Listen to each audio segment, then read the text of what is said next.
Aha! All the fun is right here. Hello, I'm Axel Rydby, game director here at Rocksteady Studios. I'm Darius Sadigian, studio director at Rocksteady Studios. We're so excited to welcome you all to episode 2 of our ongoing series, Suicide Squad Insider.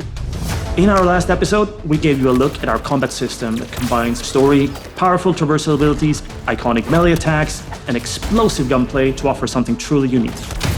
Hello, beautiful! We wanted to challenge ourselves. We wanted to expand and really push ourselves in terms of making something new and fresh. Light him up! When first introduced, the free-flow combat of Batman Arkham Asylum broke new ground and set a standard that is still popular today. In that spirit, the Rocksteady team decided to delve into new mechanics. If you're playing solo, you have the power to make combat in our game unique to you while making your way through our story campaign.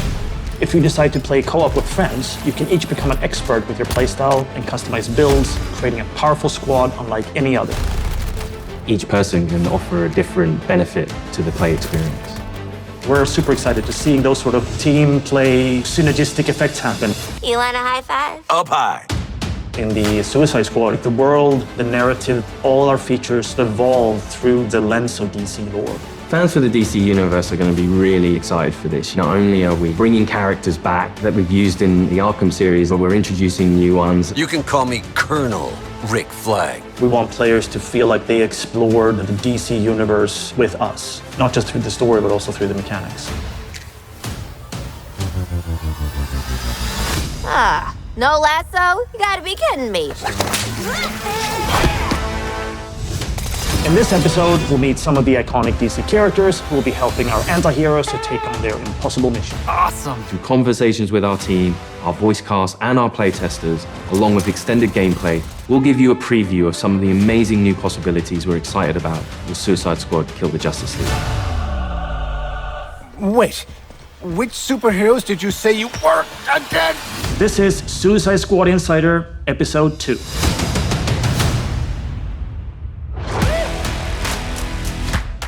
The RPG systems are the connective tissue inside of the game. Things like weapon customization, talent customization, things that really let players get into how they want their character to play. Now, let's begin. We built this game with near limitless strategic and personal options. Players craft their own character within a character. Everyone can pick not only their favorite, but really make a character that's their own. There's really high skill ceiling mechanics in this game where as you learn to traverse, as you learn to combine your character's abilities more and more, you become better, your character becomes stronger, and in the story of the game, you're taking on stronger and stronger threats. We have this perspective of always tying back to the narrative and always giving context around the mechanics. With the DC world out there, it just gave us unlimited potential. With the Arkham games, you could modify some elements of Batman himself. But we knew early on, going with an action shooter was an opportunity to go down a new path and try out new mechanics with a new type of game. Someone's been busy. How'd you have time to make all this? In our last episode, we showed the Suicide Squad recruiting the Penguin for Argus. Okay, Waller. We bagged Penguin. He goes back to the Hall of Justice to start helping the squad out. I'm taking authority. Since we last showed you the Justice League's HQ, it's had a makeover from Amanda Waller and her team, and it's now the forward operating base for Argus's fight against Brainiac.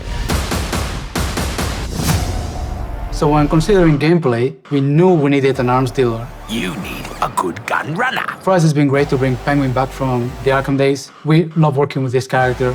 What he gives you is lots of options for upgrading individual weapons, crafting.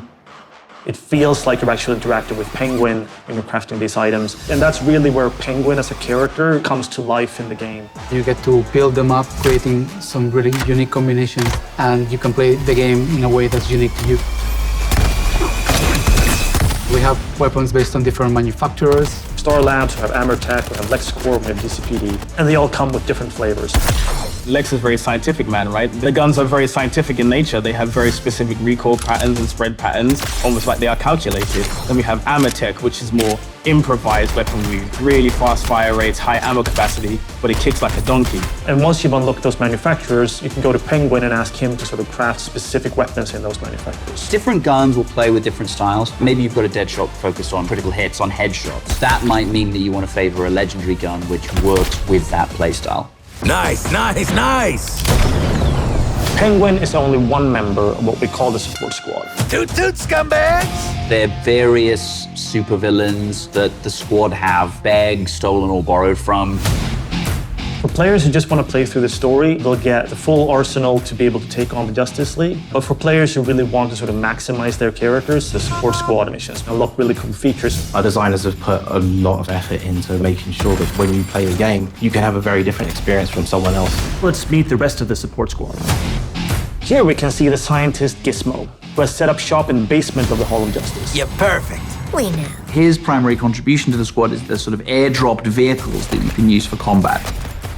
You're getting into this flying vehicle with rockets and a turret and sort of blow shit up. And the havoc you can create is outstanding. Each character from the DC universe offers the player a different way of interacting with the game.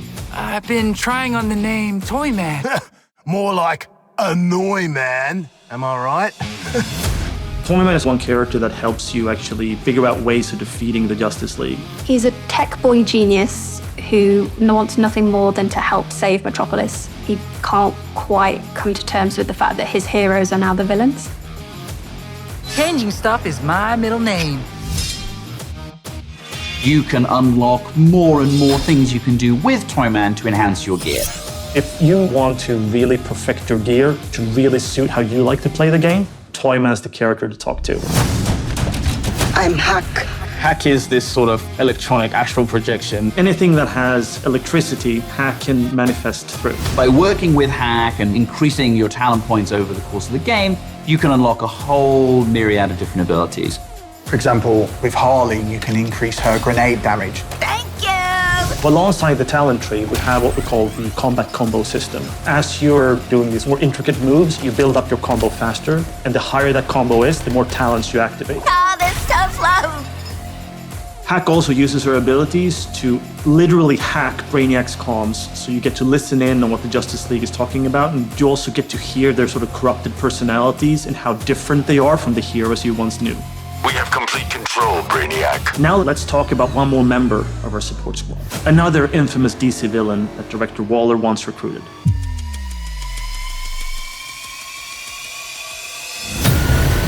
At this point in the game, the squad has discovered evidence that Poison Ivy may be alive. Ivy? Poison Ivy?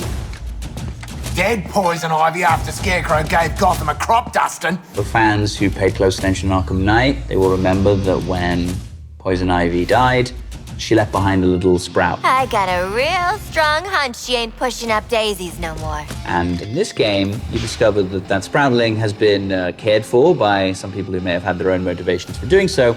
But in the chaos of Metropolis, she's escaped. Find her. Bring her to me for questioning. Using special technology they've acquired, the Suicide Squad is tracking Ivy down. If Ivy's in the city, this tracker will lead you to her. Unless y'all want to end up a poorly plated spring mix, you better put me in charge and let me talk to Ives first. So in playing solo, players can switch between any of the characters, and you'll get to experience all the different play styles across all of the different missions. And here we go!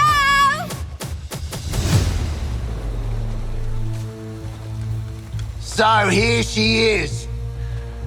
Thought she'd be taller. Are you serious right now? Poison Ivy is a redhead. This is a plant. You might be the dumbest. There's my girl.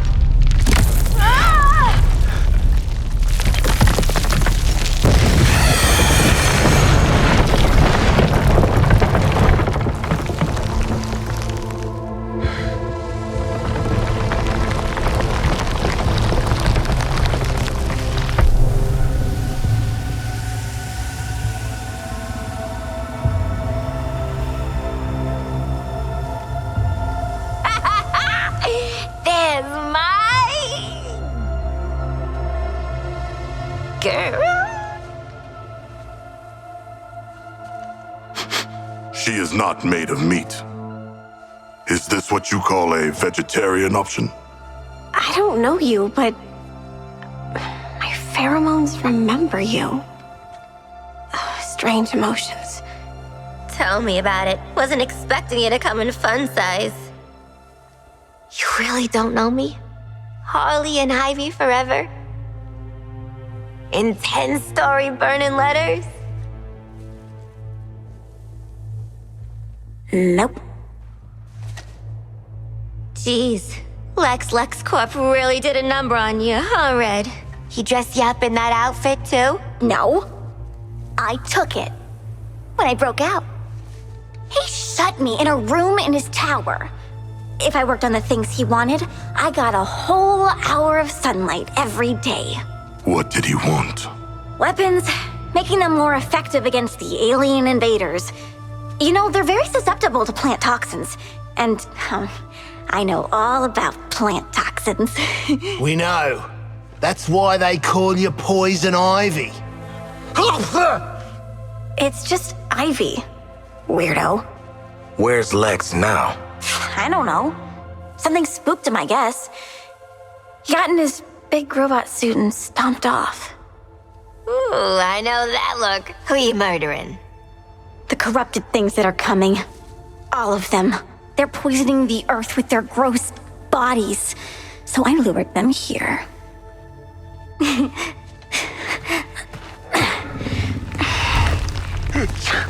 The wrath of nature. I like it. Oh, this is my friend Daphne. We'll make all the aliens choke to death on spores. You make sure Daphne doesn't die, or you're next.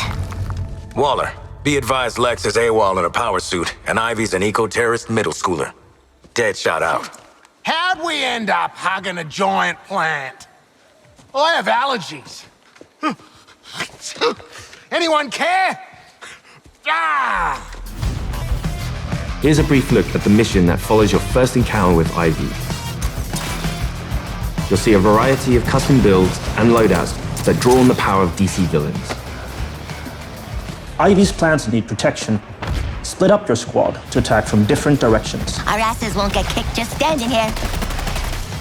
Now go defend! Combat in this game revolves around 3 core pillars: traversal, gunplay, and melee. Someone like Deadshot can take a vantage point, can provide cover fire.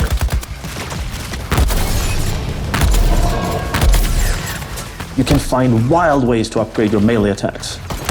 With the Great Suspender, a single boomerang can launch several enemies off the ground. A job worth doing right! Harley's gun is from the Bane's Rage set. Landing a critical hit spawns a power-up that can infuse other weapons like grenades with Bane's Rage, making them more powerful. Get the invaders off Daphne! Quickly! Those aliens pollute everything! King Shark's loadout here includes Black Mask's Bulletstorm and the Heatwave's Molten Shield to synergize. He has triggered the Bulletstorm effect, which means that he's now immune from damage thanks to the Heatwave's Molten Shield, making this a perfect opportunity to get in close. Savor it! This mission is where we introduce afflictions, elemental attacks from Ivy's plans that draw on the powers of different DC villains. Use an affliction to freeze your enemies before you deliver an explosive finale. Task Force X, report. Have you secured Ivy? Yeah, kind of a funny story. Although she doesn't remember her old life, Ivy is still a deadly expert with toxins, and she can offer your builds an interesting new feature: afflictions. The results are so neat. When you manage to recruit her, she comes back to the Hall of Justice as kind of like a loose cannon, precocious toddler who also has terrifying genetic engineering powers. Then we introduce the concept of afflictions. Players can apply these afflictions to their melee weapons, their grenades, so they can mix and match different things for the encounter. And each affliction ties back to a DC character. So we have 4 afflictions. Diablo Blaze sets people on fire, burns them over time. But you can't shield harvest them. We have Deep Freeze, freezes people. You can shatter them with your guns, but they are pretty resistant to melee damage. They won't drop ammo when they die. At any point, you can have up to 2 different elemental afflictions, then add in the 3 other players. So what you've got there is lots of different ways to engage with enemies. Your fight is far from over. So at Rocksteady, what we sort of pride ourselves on is investigating how players play. Do they get the language that we're trying to create? We had an amazing opportunity to get a group of proper gamers from the community involved in the development process pretty early. Some of the characters, the mission types during the story, I'd definitely say this has got a Rocksteady stamp on it. The experience of Suicide Squad Kill the Justice League is really fluid, really smooth, it feels really polished. It's chaos, but in a good way. It's very fast and very momentum-based, and I think there's a lot of verticality to it. No other game that makes you feel so free and powerful. Yes! You also have this deep building of your character with a more superhero twist. For example, I kind of gravitated towards Dead Shark because I'm a big fan of shooting guns and big crit builds. You can use the juggling mechanic to get 100% crit chance, and then from there, do big damage. The knowledge that we gained, seeing players explore the mechanics, it gave us like a little taste of what it's going to be like when we got like a bigger community to share the game with. Now listen, how about a team up? When the studio made the Arkham series, we were very much focused on single character, single perspective.